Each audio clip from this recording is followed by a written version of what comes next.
It's your host Maya, and this is Motive. Are you guys ready to learn? Because I feel during this episode you will learn so much. The story ends on a bank holiday in August 2008. The Fosters returned from a barbecue to their home to get some peace and quiet before returning to work the next day. What only Christopher Foster knows is that these will be the last breaths the whole family will take, including him, his wife, and his daughter. We know the crime, we have our killer, we have our victims. What was the motive?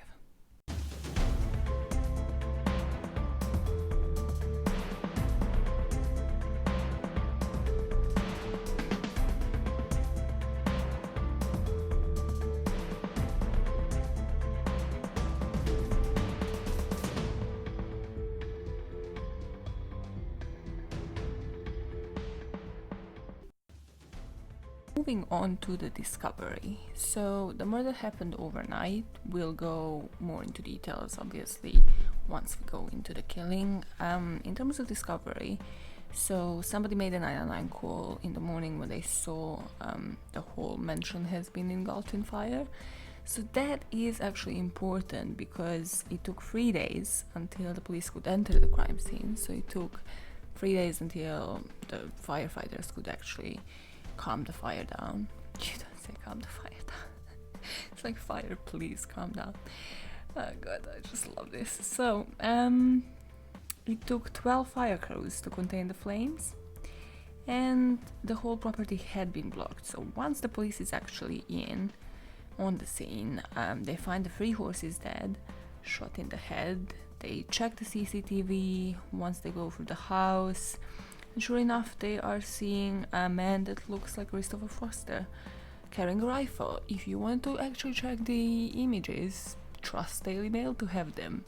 I swear Daily Mail is that freaking website that they would have if anybody leaks anything disturbing. If there were pictures leaked of the whole family just dead, just looking spongy like cadavers, Daily Mail would have released them. I don't have any problem releasing anything. These are not as disturbing, but they show him just moving around the property with like an oil canister overnight. So, the police is walking around and they feel 2 bodies badly decomposed underneath them. They describe them as spongy. That's why I'm saying it's just imagine they've been burning for 3 days. The state of those bodies, unfortunately. And Christopher and his wife had only been identified due to their dental records. Autopsy confirmed Jill had been shot in the head and died before the fire. Daughter Kirsty has been found dead in bed, already shot dead before the fire started. So both the wife and the daughter have been shot before the fire had started. And then he didn't actually shoot himself, so he died from the smoke inhalation, so he was still alive. Moving on to the crime. Sorry, I'm just being distracted by the rent money that's on my desk, just thinking what I would spend it on if it wasn't for the rent. Happy thoughts, the crime. Okay, so as I mentioned, it was a bank holiday Monday. So they came back from a barbecue party that evening, and the daughter Kirsty goes to let the dogs out and then goes to chat, with her friends on MSN. I remember MSN. MSN is how I told my best friend I'm gonna be moving to the UK. She was not happy about that. She was not. Yeah, so that was 2008, 2009. Yeah, more than 10 years ago. Guys, I have been in this bitching hole forever. So, based on how the police found the bodies, his wife Jill was shot first. So he shot her with a silencer, so that's why the daughter didn't actually wake up. The crime happened within the span between like 12 in the morning and 3 a.m. So he shoots his wife, then he realizes, Kirsty is actually still awake. She's texting her friend saying that the internet went off, so he switched the internet off. And the friend actually asks Kirsty to turn it back on, but she says she's still scared as her dad is close by. Okay, not apparent, again, a disclaimer. But if you're this scared of your dad, that's probably not okay, because she has actually said to her friends on multiple occasions how scared she is of her dad. So some of you might say this is good parenting, but Chris actually put some crazy fear into this family. So he was insanely possessive over finances and everything. He was really controlling. So, if you're listening to this as a young teenager, you are, first of all, you're fucking young, but you're also a true crime freak. This is where the interest really develops. So, thanks, guys. You might have a podcast one day. Congratulations for the future that awaits. So, he killed his wife. He waits for the daughter to fall asleep. And the fact that he didn't want her awake kind of speaks to different motives that I can see here. So, A, was he a coward? Coward. Was he a coward, basically? Could he not actually have them killed alive? Could he not face them? Did he have to kill them asleep? Debatable. So, or maybe he was just smart. He didn't want them to scream, he didn't want them to try to escape or alert the neighbors and destroy his perfect plan, because by what the police have seen on CCTV, this did seem premeditated. So the large time gap between the murders, so that large window actually shows premeditation and just the patience that he had, as if he, just had to go through with this. Also, it completely discards the possibility of no motive and just him snapping and losing it. He had all of the time to change his mind. He had 3 hours to just roam the house and decide, maybe this is a bad idea, or, maybe I should actually let my family live. After he shot his daughter, he goes, shoots off dogs and horses. Again, you don't have to do this. You don't have to do any of it. So that was shown on the CCTV. He also shot the tires out of all of the cars and blocked the entrance gate to the property with a horse transporter. So this is just again to block his family and this whole crime scene from the police, and just not to facilitate anybody to discover what he has done. And again, completely to separate him and his possessive, need to protect the family from everybody. Now, what he does is he runs oil through the pumps, through the house, the garage and the stables. So basically just lights up the whole of the mentioned property on fire. That's why it took 3 days for them to actually get to the bodies.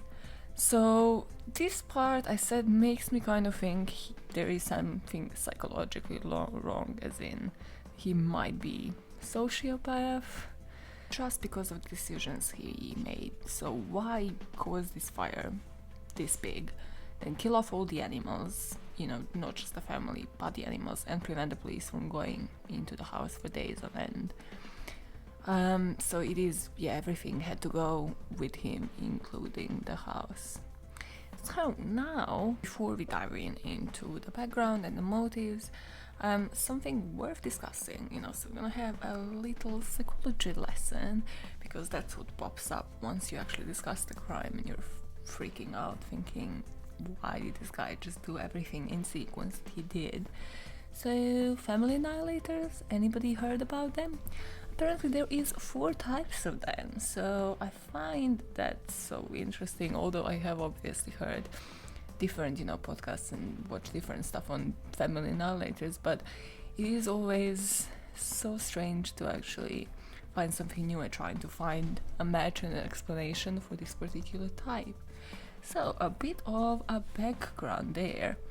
So, a team of leading criminologists from Birmingham City University, hey, shout out to Birmingham, published the first ever study of British family annihilators, a male-dominated crime found to be most common in August.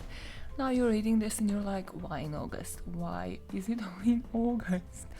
And then, literally the next line says, August was found to be the most common month for the killing to take place, accounting for 20% of cases. Just under half of all murders were committed over weekends, especially on a Sunday. Again, you're like, hello, can somebody tell me, somebody please answer this question? Why is it in August? I'm here trying to figure out the motive and everything in between, and I don't have reasons for it. 2. Eventually, it says, this is partly because the father had access to his children in the middle of the school holidays when he is not at work, so sometimes parents will be separated, etc. And it might also be a symbolic factor, as estranged fathers know that by the end of the weekend they will have to hand the children back to the mother. So like, nope, we are possessive as fuck and this child is ours. That's why in August, and that's why usually male. The 4 types, and you guys tell me if you disagree with where I think Christopher Foster fits. Number 1. Number 1 is called self-righteous, or as I call it, the psycho breadwinner. So these guys usually blame the crimes upon the mother, so they just hold them responsible for the breakdown of the family. So they might call the mom before the murder, and they're just like, this is what I'm going to do to the family. So in their minds the mom is guilty and they are, the almighty breadwinners. Number 2. I am a professional human who is learning effects in Audacity, guys. Somebody please edit this stuff for me. Number 2 is disappointed. So this guy thinks his family let him down, or they undermined him, they destroyed the vision of this ideal family life he had planned out. So this might be disappointment that kids are not following the traditional, religious and cultural customs of the father. So this is more of a religious kind of freak. Number 3. Now, this is where I think Christopher Foster fits. Let me know if it doesn't make sense, if you're like, am I speaking doo-doo? So the third part is anomic. So in these cases, family has become firmly linked in the mind of the killer to the economy. So they see the family as the result of his economic success, allowing him to display his achievements. So we will go into the background to describe this further, but even from what you heard now, is how the family lived lavishly. And the father becomes economic failure, then, he sees the family as no longer serving his function, and he just decides they gotta go. Number 4. And the last one is paranoid. So these are the ones that perceive an external threat to the family. So it's often like social services or the legal system that is perceived as a threat. So the father fears that they are siding against him, they're taking away the children, everybody's against him, and the murder is motivated by this twisted desire that he needs to protect his family. Now let us dive more into the background of this family to find out why do I think he is kind of an anomic family annihilator. You know how it goes, the background goes in a reverse, as the detectives were finding out about everything and trying to put pieces together. So they were first looking at what happened a few days before the murder. So their housekeeper Belinda actually reported she witnessed them watch their wedding video the weekend before the bank holiday. Slightly odd, because it's not like she mentioned this was a regular occurrence, so they're reminiscing about their life. So I think he was just doing bits and pieces before he snapped, to make himself appear as this protector of the family and to, maybe justify himself in the eyes of the others. So before this wedding video watching adventure, Chris and the Fosters have been in debt for the past couple of months. So he has obviously tried to hide from the eyes of the public. So he appears to have suffered a breakdown following the failure of his business, leaving him with $2 million in debt. And instead of, giving the property to the creditors or, considering other options to relieve the family debts, this has been quite an impulsive decision for him. Before the death, or rather why the death might have actually happened, is because, he was splashing out the money on anybody and anything in his family, mostly on himself, to be honest. He had bought some pretty expensive guns and rifles.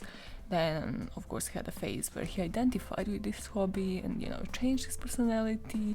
And this is when, you discover yoga or Jesus or, go into Scientology and then splash out all of the money, give it all to the cult, right? So this is the phase once he started buying guns. He spent money on doves for his wife. Yeah, apart from horses and dogs, the wife was actually more into doves out of everything else. Let the rich be rich. Along with the mansion and the cars. So he had like 2 Porsches and I don't know, cars. He had multiple cars for, the 2 people that are actually driving. He would splash out money on at least 8 mistresses of his. How do these millionaires get to have multiple mistresses? Like, how do you have the time? Apart from, it just baffles me, because you are there having a successful business, keeping appearances, having family, having to take care of the whole mansion. You're out there managing to, sustain, help 8 mistresses. So according to Jill's sister, he had a big thing about blondes. His wife wasn't even blonde. This is so wrong. Giddings later told the Sunday People Jill knew all about the affairs, so there were lots of women on the scene, but she played the dutiful wife and kept quiet. He wasn't a good-looking guy, but money did the talking. He was always flashing the cash. It seemed to give him confidence. One of the events that happened, kind of a couple of months before the murder, or once he actually purchased his guns, that kind of gives me that impression that he was, a control freak to begin with, but also why he put so much fear into his daughter and why the whole family was fearing him, is that he, instead of, training his daughter's dog, he actually, while the dog was misbehaving, he just chose to shoot the dog. And, that is kind of why his daughter she's scared of him. So how did he become rich? The next line says, a successful, self-made businessman. The term self-made needs to die. It's 2020 and everybody needs to realize nobody is self-made. Everybody has some help, whether it's family, whether it's, editing programs. Everybody has somebody supporting them. So, in 1997, he had a eureka moment. He invented and patented new chemical formula. So it's something to do with new type of oil rig insulation.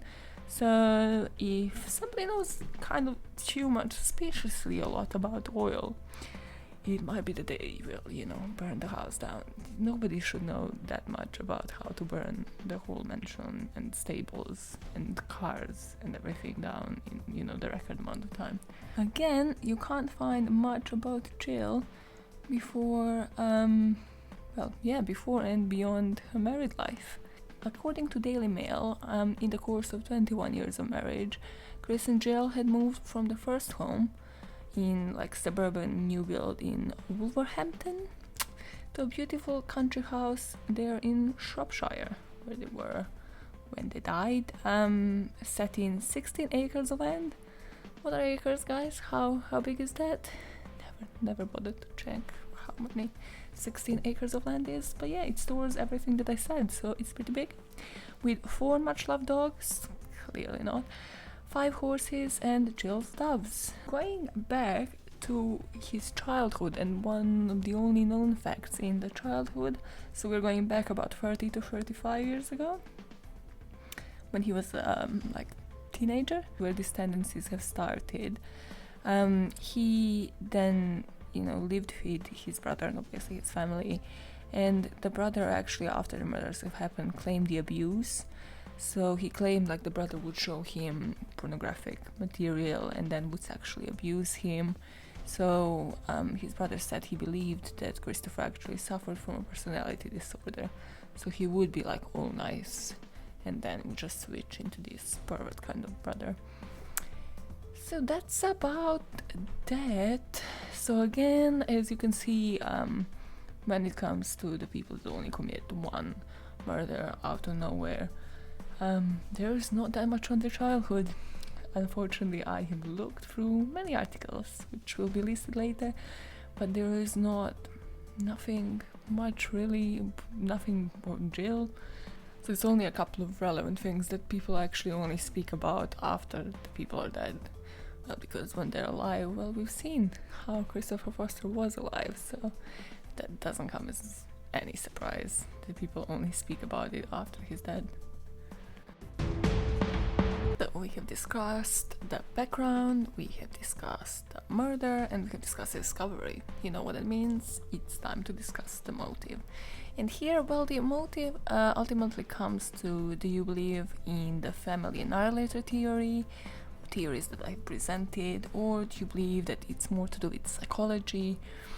You know, maybe psychology of an arsonist, but in my opinion, the arsonist theory doesn't make much sense because he ends up killing himself. So if he had stayed alive, he was like getting off on this and, you know, managing to, I don't know, claim the insurance money, then I might be buying into the arsonist theory.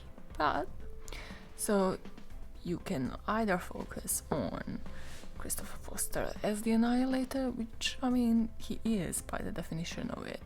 And there's not as much work, so there is just the 4 developed theories of it, and then who fits where, kind of thing. So the expert said that Foster killed his family because his businesses were in severe financial trouble and he wanted to protect them from poverty. So you can either see that as a motive, or if you are me, you are seeing it more as a psychological thing, but not as much of a sociopath or psychopath or arsonist. It's more that he was a really selfish narcissist. That the status consumed him, he felt entitled to it, he didn't want to sell, you know, his property or sell his possessions, rather, to actually pay off the debt, to deal with the creditors, to, yeah, maybe, you know, be the gossip of the town, but then again, save his family and continue the more modest life. He just saw the family as the extension also to who he was, so they had to share the same fate. So just, you know, why I think that to develop that more is because he could have declared bankruptcy, obviously not pleasant, but still, yeah, the creditors would be behind his neck and he would have to, you know, pay up and possibly sell everything from his cars to any expensive items. Still, it wouldn't involve this tragedy. Now, onto the rapid fire facts that came out during this investigation. Please, somebody hit me up on motivepod@gmail.com about this. So, when I try to research on Jill, or when you try to research about any dead victim, really, there's this website called Find a Grave, like findagrave.com or whatever, that, well, has all the morbid facts of like, hey, these are the pictures, if there are any, from the funeral, or this is when the person was buried. And it has inscriptions that are on the graves. Please somebody explain to me how, like, is this a job? Do people walk around and just read the inscriptions of the graves and send them to others? Why are there so many more morbid jobs than, you know, morticians and shit? Anyways, yeah, so most of the rapid fire facts, except from the findagrave.com, are surrounding the site. So, and two of them are the quotes from estate agents, which you just know it's going to be brilliant. So before the site was sold, what they said in the article was, the site is a rare opportunity to construct a large country house in a secluded location with a spectacular backdrop of the Welsh mountains. I love estate agents, you know, will to sell the place. They just need to, like, show it as, no, there's nothing morbid. Yep, he killed his whole family. The place was burning for, you know, a couple of days, probably still haunted by the ghosts of the little child.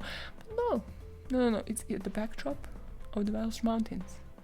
Guys, you're gonna have all the views. And it has actually been sold, like, in 2014. So what is that, 6 years after the murders? I mean, hey, in the end, people do want the flipping mansion. So it was renamed as Waterside House. Of course, I'm just going to rename it. Please don't associate this with the murders. So the site was originally at the market with a guide price of 600,000. After a lack of interest, the price was dropped to 400. No, it was dropped to 420,000. So it was like 450,000 and then to 420,000. Somebody was really bargaining for this. They're like, you are not tricking me into this shit. This, like, the whole family has been murdered here. And then in one of the articles online, this is kind of the sad part. So since the tragedy, the neighbors were actually complaining that the trespassers were climbing over the walls to take pictures out of the morbid curiosity, and groups have entered the site to mark 15-year-old Kirsty's memory on her birthday each year. Which, I mean, I kind of hope the new owners respect that, even though, yeah, it is their house. That would be the one part. To, it would be nice to continue for somebody to actually mark the respect to this girl's birthday every year. Andrew Foster, the brother of Christopher, said he hoped that the new owners would allow him to build a memorial on the site for Kirsty. Which, yeah, as I was saying, would be nice to have something at least for Kirsty, for somebody to commemorate her birthday every year. I don't know what he had in mind. This kind of sounds strange, but it would be, yeah, nice to have something. Because this little girl didn't deserve any of it, really. The sources for this podcast episode. Nothing happy about this episode. Okay, Red-Handed Podcast. I love those girls. Those girls hit me up. Yeah, so Red-Handed Podcast, the Birmingham City University article on the characteristics of the family annihilators, Wikipedia, of course. Oh, actually, Wikipedia doesn't have a page on Christopher Foster. Well, it just directs you to the murders of Shropshire page, and yeah, it just has it really briefly, which again makes me sort of happy, as I mentioned, that not all of the murders have a Wikipedia page where people gloriously post every single bit. Not everybody is a freaking Ted Bundy, which is great. Shropshire Star, Guardian, Crime Investigation, and there is this brilliant PDF by somebody who broke this down. It's like criminallawyer.org.uk. He just broke this whole murder down through like the criminal things, so everything from that to litigations. It is just beautifully broken down. I just went through it and I was like, I don't know if it's for his essay, if it's for his actual work, or why is it actually available to the public. But yeah, if there's anybody who wants, the criminal lawyer approach to this, yeah, go for it, guys. Now, I always record the first part of the episode too early and then the second part just before the release, which in this case doesn't serve me right because I suddenly sound like a dead human that is risen from the dead. That was so nicely phrased. So yeah, I have been properly sick for the past couple of days, so that has been great. But in this section where I say what I have been following in the news or watching or listening to, well, Criminal Minds is back, so that's great. I'm totally not gonna have a meltdown once they end after this season and having only 10 episodes. So yeah, so I binged on those first 2 episodes of season 15 this morning.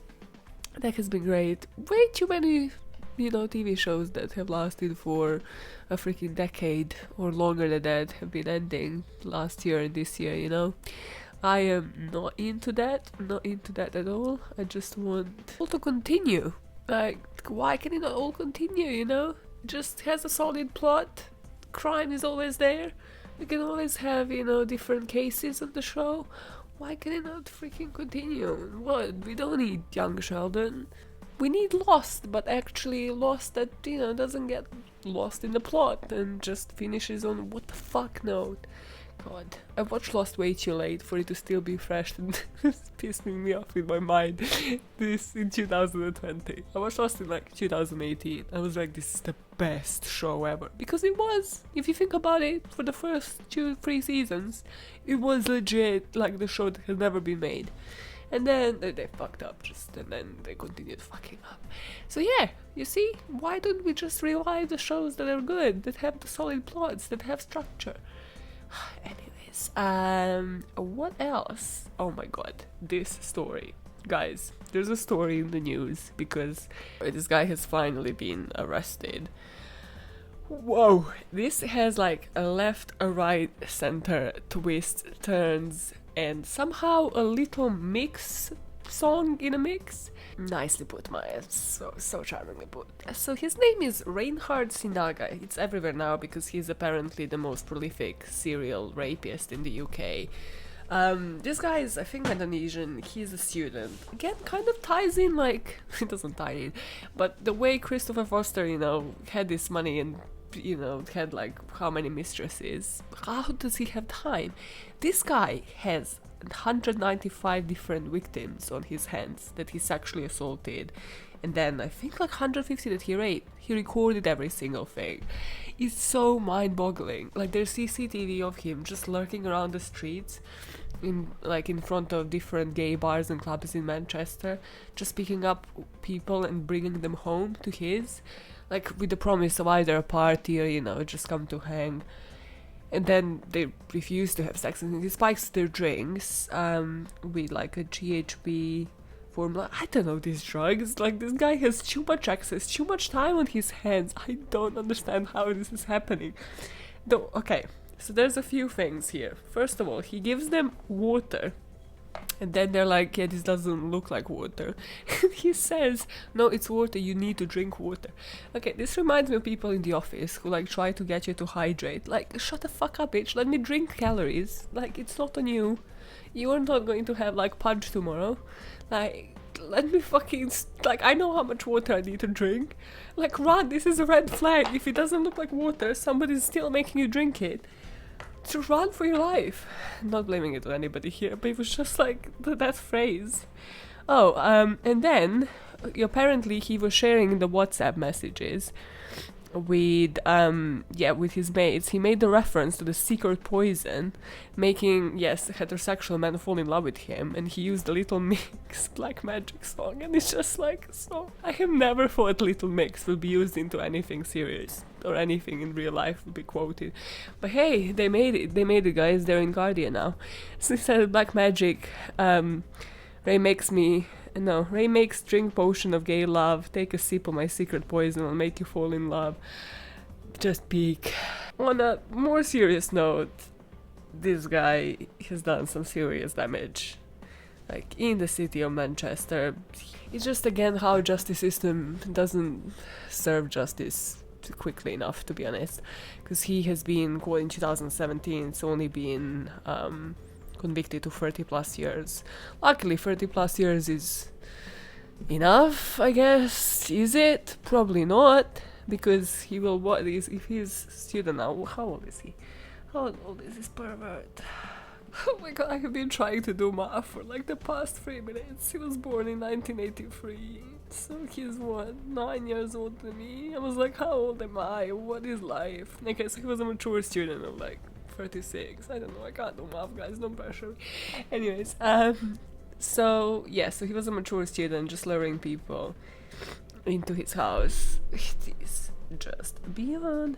So when the police first like interrogating him, like they were trying to take his phone, and he was just like trying to snitch it and giving them the wrong pin to open up the phone. And on the phone they obviously found like multiple proofs, like he recorded every single rape, and in some videos his victims are snoring or just completely, it's obvious that they are sleeping, they're not present. He just tried to obviously be like, well, it's their fault, they came in, just blame it, blame it on the victims, like a complete psychopath that you are. So he would say that the man would approach him on the street and just flatly proposition, let's go to your flat for a sexual role play involved.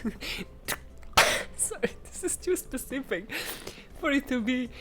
This is like when people just come out, they're like, no, of course I didn't sleep with my mom. Why would you ever say that? No, of course I've never slept with my mom. It's like, yeah, you sleep with your mom. Like, it's like one of those justifications is just too obvious, blatantly as a lie. So he would say the man would approach him on the street near his flat and proposition.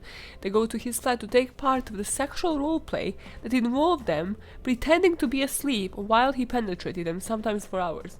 Mate, do you have that on tape? Like, I understand people have different fetishes, etc.